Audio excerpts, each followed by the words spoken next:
CNN. On the agenda.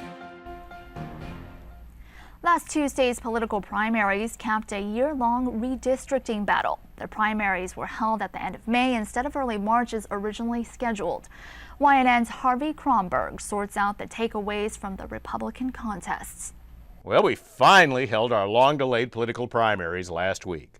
The Republican presidential nominating contest was over, plus the primary was held the day after Memorial Day weekend.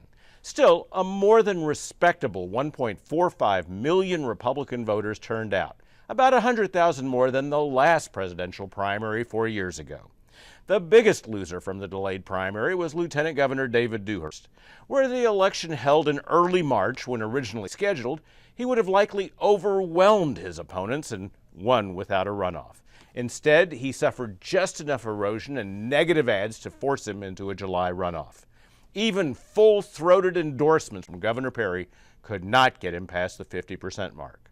The second biggest loser was the Tea Party. Now, they may prove to be more effective in a low-turnout election, particularly among the upcoming 17 House Republican runoffs.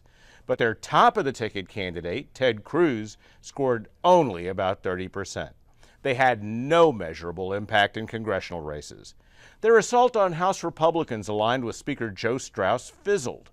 Now, 3 Straus chairmen were defeated, but with one exception, that was because of a combination of big money, ethical issues, or a disengaged candidate.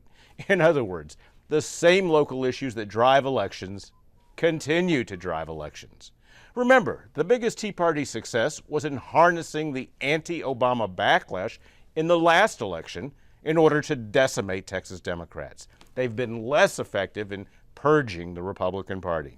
Frankly, one could argue that the pro-public school parent PAC had a better night than the Tea Party with 7 wins and another handful of Republicans in runoffs.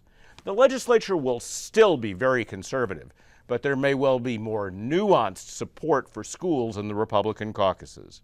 As I've reported before, redistricting means the constitutionally mandated election next November will be meaningless as far as our congressional and legislative delegations are concerned. Very few districts will change hands. When the runoffs are finished next July, we will know the upcoming cast of characters. And that's what's on the agenda. I'm Harvey Kronberg, and you can find me at quorumreport.com.